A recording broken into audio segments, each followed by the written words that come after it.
I want to welcome you to our obedience seminar, many hours after our exciting finals. And I'm Lori Rubin. I am the chair of the obedience committee. I'd like to ask any other member of the obedience committee who is currently here to stand up. Come on up for a moment. And if my helpers, I have a lot of helpers, so this is Penny Jameson.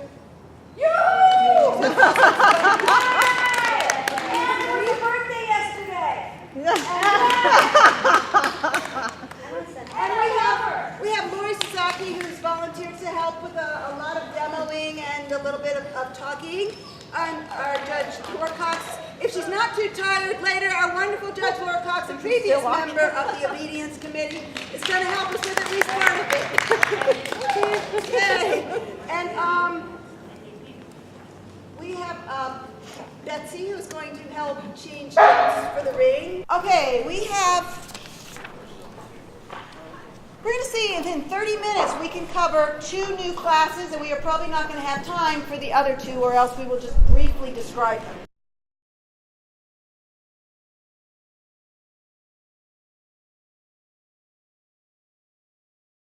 And the first one is a demonstration of the ODX class, just of the directed open exercises. This is the biggest difference that ASCA has from anything historical in obedience.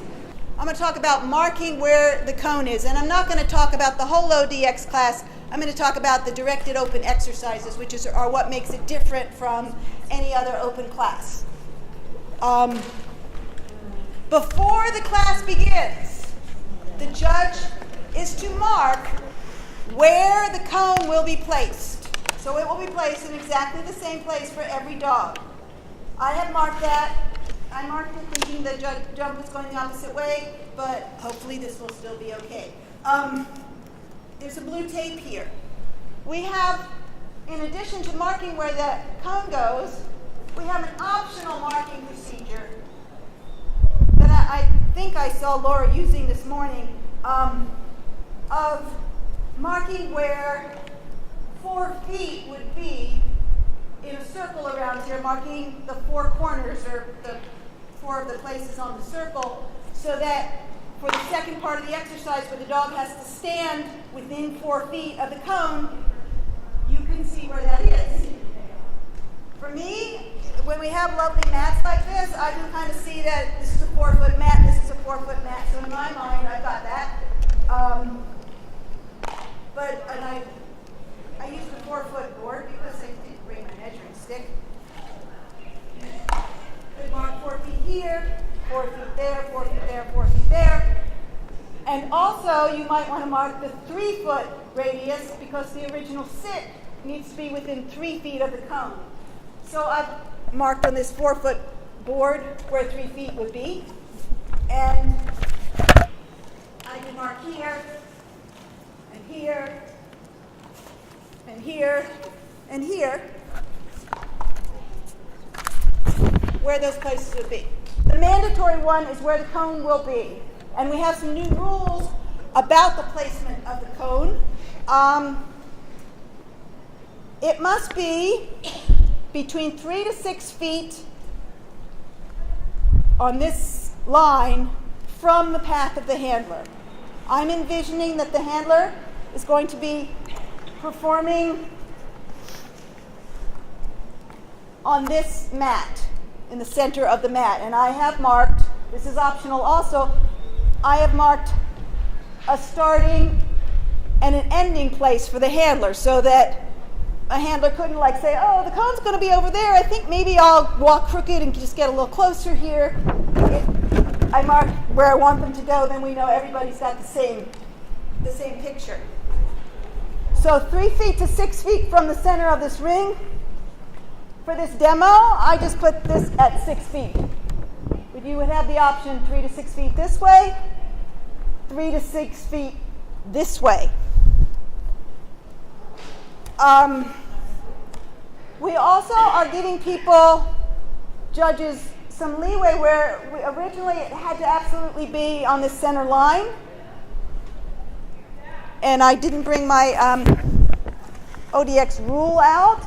I believe it can be anywhere. I don't remember if we said from on the center line to 5 feet or 6 feet? To 6 feet. So you could have your 6-foot measuring stick, and it could be anywhere up to here or anywhere up to here.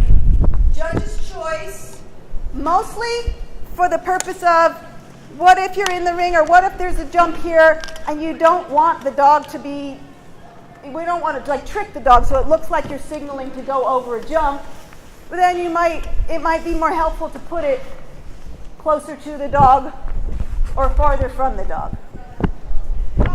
Or judges may find that they just think it's more challenging to give the dog a variety of pictures. But you now have the option 3 to 6 feet off the path this way and up to 5 feet? Up to 5 feet, front or back. Judge's choice. And some of the intent was some of the steel was pretty nasty fields too. So if you have potholes and other obstacles. And so that some of you deal with pretty nasty fields, and so then their intent was that if you have some nasty obstacle, right, where you're supposed to put the cone, put it somewhere where it's fair to the dog and handler. We have sprinkler systems, we've got all kinds of weird boxes. So, the cone marking, I think we have our demo team ready, and I will demo as a judge, although I wouldn't usually have a recorder in my hand.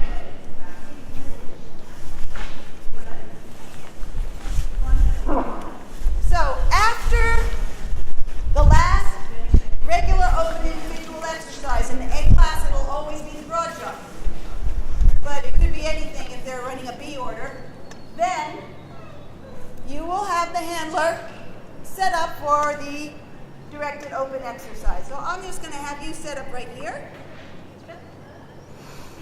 And when you get down to the other end of the ring, if you could stand on the blue marker when you get there. Judge has a choice. I haven't told her all you ready yet. The judge has a choice of setting out the cone themselves or having a steward do it. I prefer to have a steward do it so I can just like stand and watch the whole time, and I'm not like doing this and trying to watch the person and the dog at the same time. But for this demo, I'm going to put this out. So,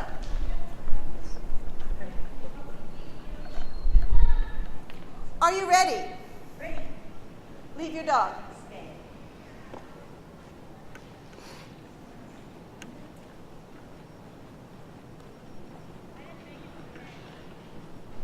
As soon as the handler turns around, cone comes out.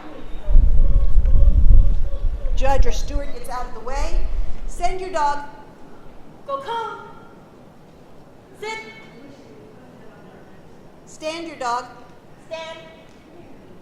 Return to your dog and heel forward. Stay.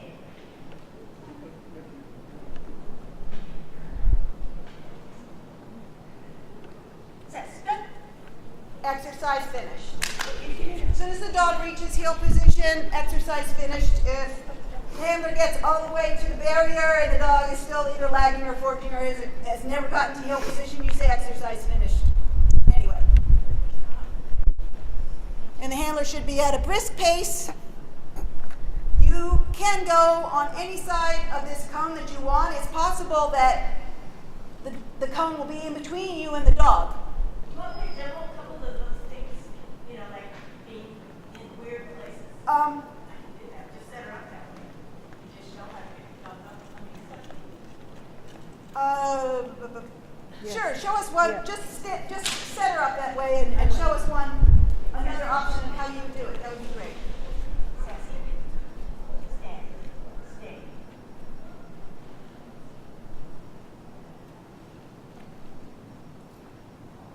Sassy. So I pulled her way back into the side so that she wouldn't go forward and touch the cone, because touching the cone is points off. And it says you can call them before the cone, after the cone, whatever. So be a smart handler and try to avoid your dog touching the cone. Her feet were practically on it. So if she would move forward at all, she's going to touch it. So I called her here so she would come off the cone into it. And that's allowed in the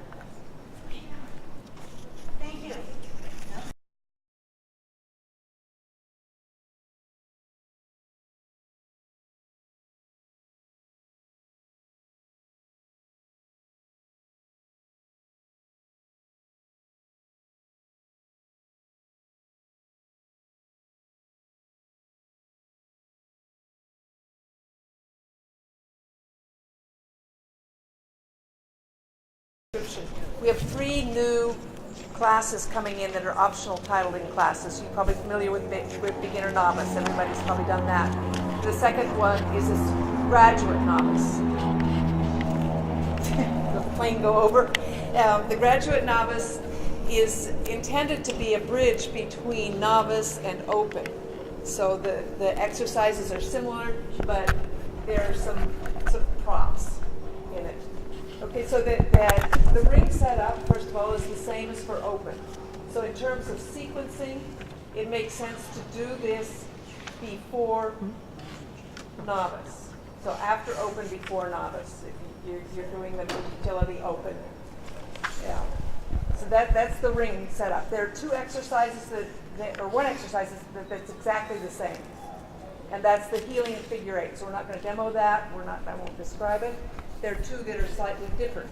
The drop-on recall is basically the same, except that the handler can use a signal and or a command. So you can double. Retrieve on the flat. The dumbbell only needs to go 10 feet. You don't have to throw it far, if that's easier for your dog to do. Then there's the group. And you also can use a command and or a signal on that one as well. The group exercises, you'll do either an out-of-sight sit or an out-of-sight down. And that has to be posted 30 minutes before the class, which one you're going to do. And they're shorter. So you do a 2-minute long sit or a 3-minute long down out-of-sight. Don't do both of them. The ring has to be empty for that. So the jumps have to be taken out.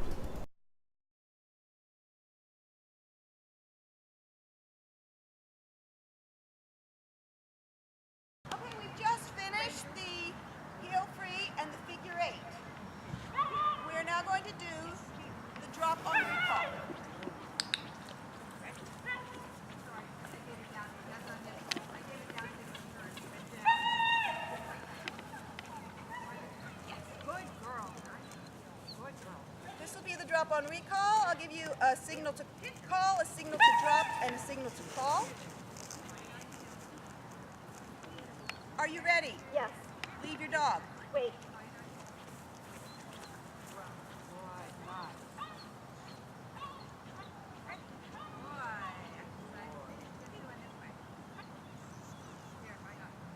Come down.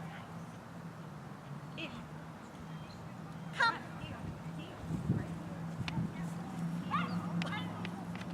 Exercise finished. A little cheat there. Boy. Heel. From the We're now going to do the retreat on the flat. Ranger. Are you ready? Yes. Throw it. Wait. Send your dog. Fetch. Sorry. I thought that was short. Heel. Sure. Yeah. For the purpose of the video, we're going to show that you could actually do it as short as 10 feet. This is the retrieve on the flat. Are you ready? Yes. Throw it. Good. Wait. Good. Send your dog. Fetch.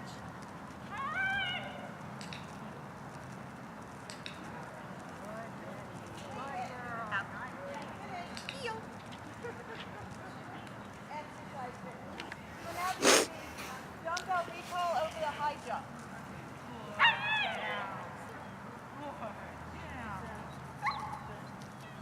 Are you ready? Yes. Give it to your dog. Stay. Leave your dog. Wait.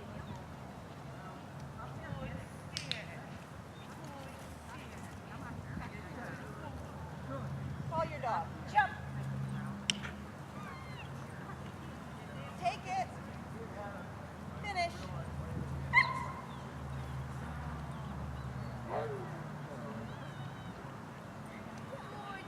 Exercise finished. And now the recall over the broad jump. The broad jump recall.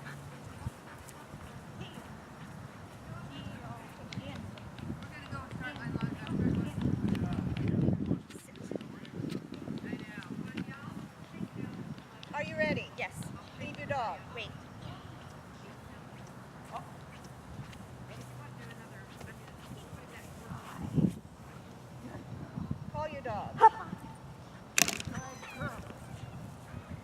Finish. Exercise finish. Leave, please.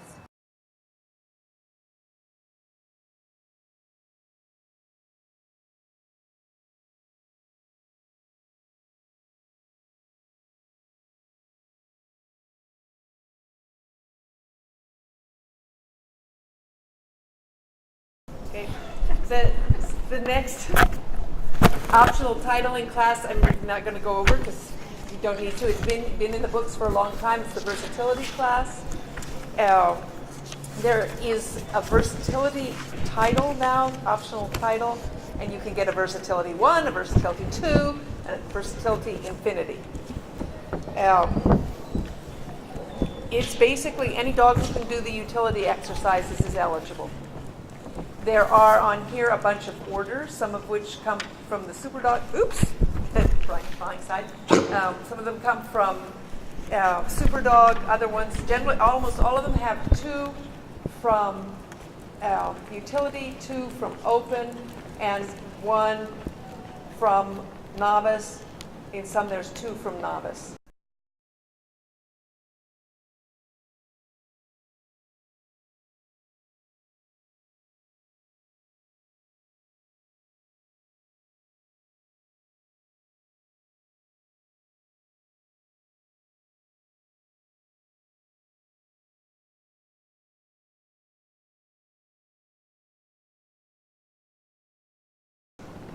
Okay, so that's that class. When does that start? When the new rule book comes out, I think is when that one will start. Okay, and again, this has been a non-regular class for years, so that there's nothing. I don't think anything new in it or in the scoring of it. Okay, questions on any of the new classes? Yeah, I have another question. Who Yeah. can judge the versatility class? Pardon? Can your open judges judge the versatility class? No, you have to have the utility judge. Okay, thank you. Because they're utility exercises. Yeah, they are in wildcard too. They're what? They are in wildcard too. So, but since it's titling, you're going. It says it's titling, it needs to be a utility judge.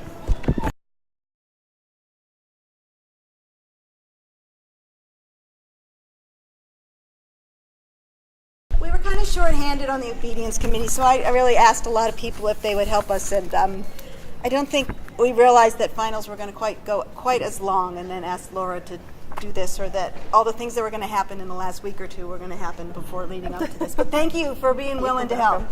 The first thing we wanted to do, which we will maybe do second, is we would like to set this up as a utility ring so that we can demonstrate in a little while where the articles really should be placed. So, can you talk a little bit about scoring all competitors evenly? Yes. If you ask any competitor what their pet peeve is, it's a judge that doesn't judge every exhibitor the same way. So if you're going to take off 2 points for a no-sit on one dog, you got to take 2 points off for a no-sit on every dog in the class. If you're going to, do a fast and a slow, they need to be the same distances for each dog.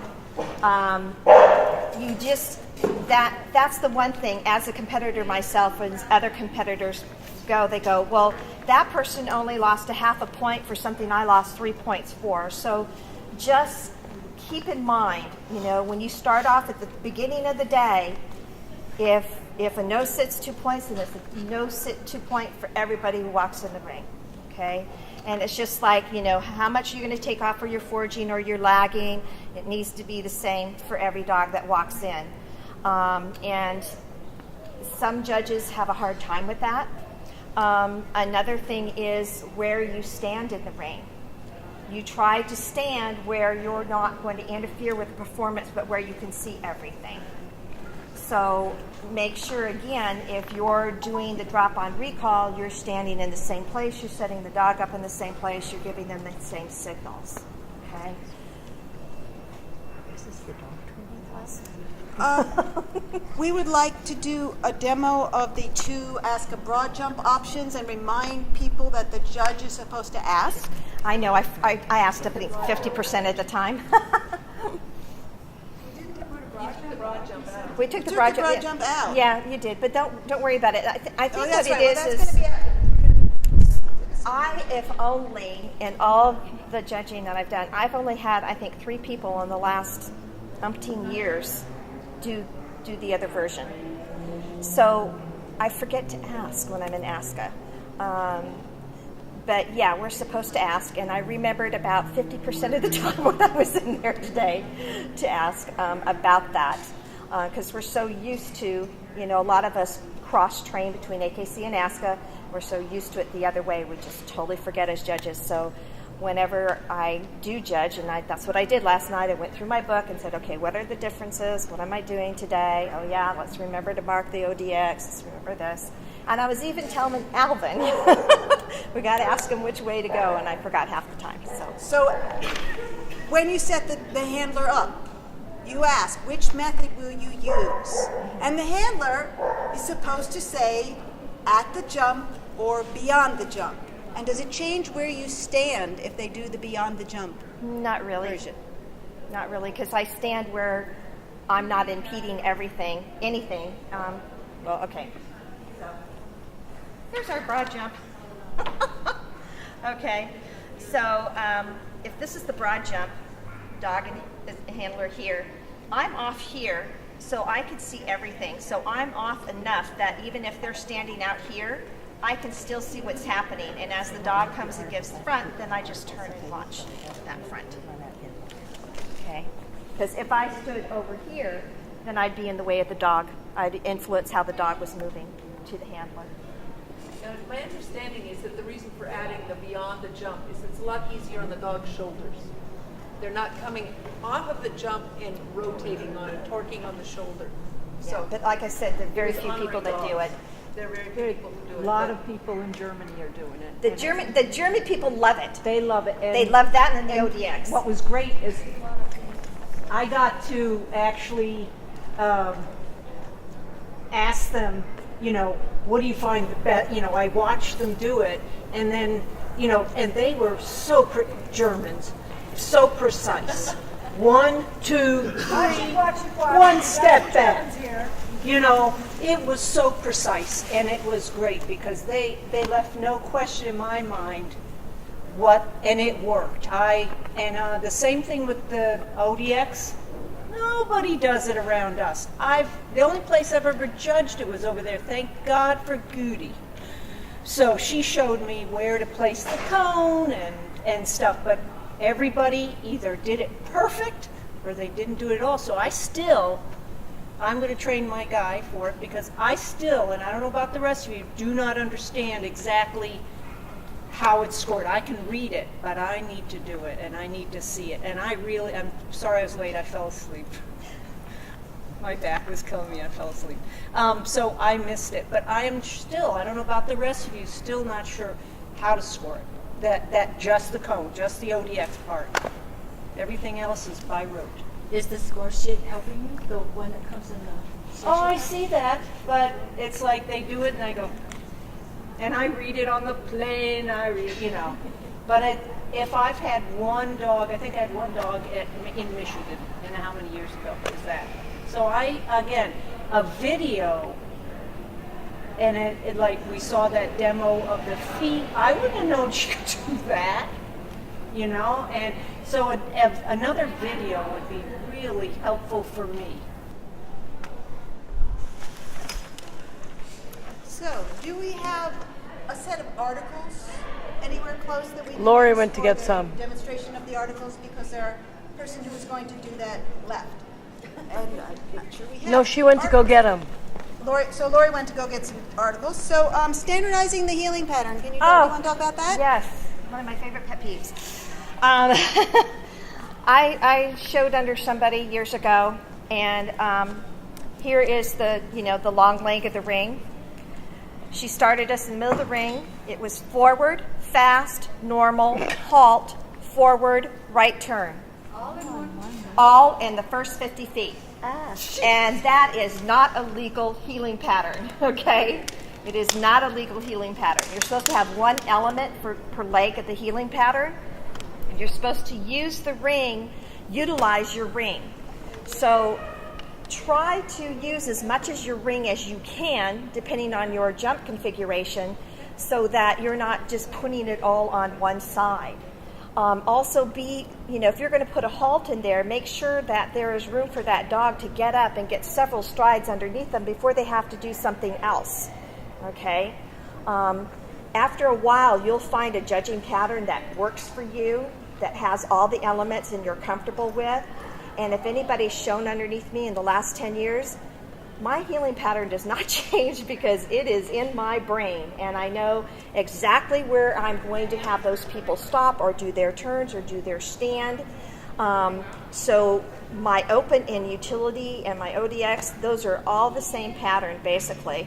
And then novice, I utilize a little bit more of the ring because I don't have jumps, and I have at least one full leg of healing where they don't have to do anything. There's no change of pace or halt or anything in there, just so that you can see if the dog has a nice flow with their handler. To me, the worst thing to do is have all these choppy healing patterns, because you're not seeing if the dog's healing, you're just seeing how well they can react to turns or sits. And the whole process is to see, can that dog maintain heel position alongside of you, okay? So please, as judges, utilize your ring. Have a nice flowing course or healing pattern for your people so that they can show you what they can do. Okay? What do you think of that diagonal healing pattern? You know what? I have done that. I have done that, and it is a lot of fun. And talk about utilizing your ring. It does utilize your ring. Stephanie Gomez did that down in Southern California, and let me tell you, those bee handlers were so upset. But you know what? Somebody got a 200 doing that X pattern that day, and I found that the dogs were a little bit more alert because they're like, we don't normally do this. Yeah. And after everybody ran it, they realized it wasn't that big of a deal. And we wanted to talk about the articles 20 feet from the handler, and we just like to show you some different options of where they could be laid out. When you set up your ring, one of the old-time judges gave me this great option. This is 5 feet long, and your jump, see, it's not right. Whoops, I come apart. If you place your jumps 5 feet from the edge of the ring, and you have a 40-foot ring, that means, and your jumps are 5 feet, so that's 10 and 10. So that makes it 20 feet between each jump, okay? And so, if you get people, you have your handler, come on in. Okay. Handler's gonna come and stand right here, opposite that inside stanchion. Okay? I'm not going to do it. I'm just going to put the bag. Okay, all right. Okay, just stand, get back in your spot. Okay,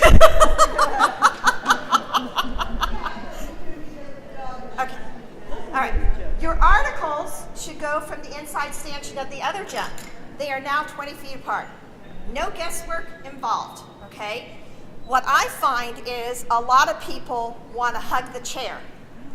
And they get closer and closer to the chair over here where their article is, and I keep asking them to move back to their spot. 30 feet. Okay?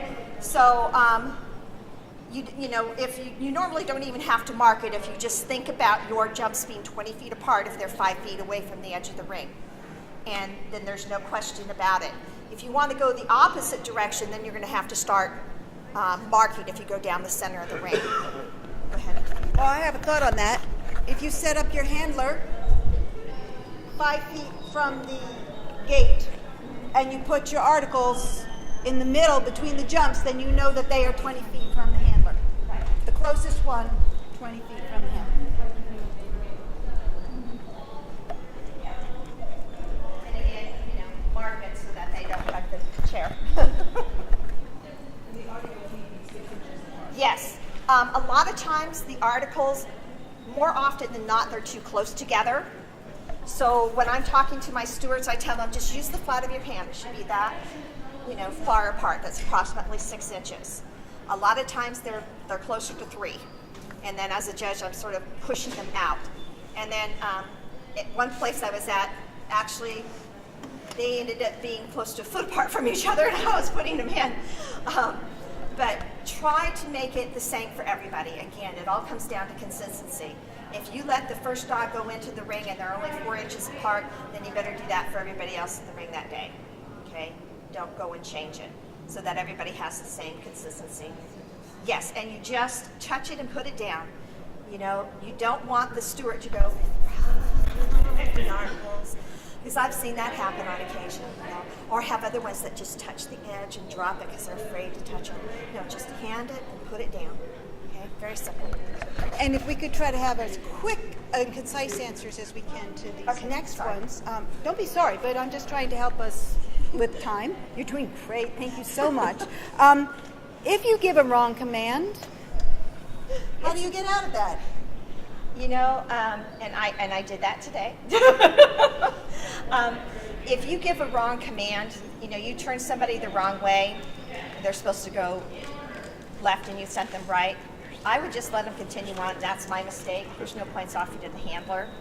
Now, if I had told the handler to sit when they were supposed to stand their dog for signals, and if it's a smart handler, they're going to stand their dog, and I'm going to go, thank you so much for saving me. But if you make a mistake as a judge, then you need to fix it. You know, either if the handler did exactly what you said, and you meant stand and you said sit, then you just start them over from the last turn, have them go up to that point and do their stand. Okay. What if you make an error on calling the healing pattern that you had demonstrated?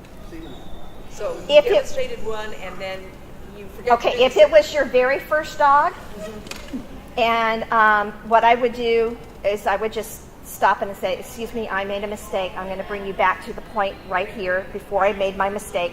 I give them a chance to get their dog reconnected with them, and I start again. I've seen other judges then change and do the same error for everybody. You could, you know, but I try to keep that one healing pattern in my brain so that I don't make those kind of mistakes. Okay. And if people do what they're supposed to do, like if you say turn right, but it really didn't matter. Well, let's see. You're going down here, and I say left. Well, obviously left is not the right way because you're going to fly into the ring. When you turn right, I'm going to say into my mind, oh, thank you for saving me. Okay? Because it does happen. And we have had competitors say that sometimes judges have made negative comments about their dogs, and we would like to talk about how we really want to talk to our competitors in the ring. Well, Larry Warsoff was the AKC rep, and I know this is an AKC, this is ASCA, but he had very good sound advice. You can't get in trouble for something you didn't say. So, you know, nice job today, but not nice job for a whippet, or that was a fast sit for a whatever breed of dog. Just don't say those things. You know, those people are so nervous when they come into your ring. You put a smile on your face, ask them how they're doing, are you ready? Let's go, get them in and out. And, you know, don't rush them, but, you know, they're going to be happy to get in and out of that ring, especially our novice people, okay? Because they get very nervous. So don't say anything like that. And as they leave, you can say, nice job. It doesn't matter what happened. They did a nice job. Thank you for showing. But don't make any comments, you know, like, gee, so sorry your dog decided he was going to be at today. You know, because people don't like that. And they're nervous, and they will take it the wrong way.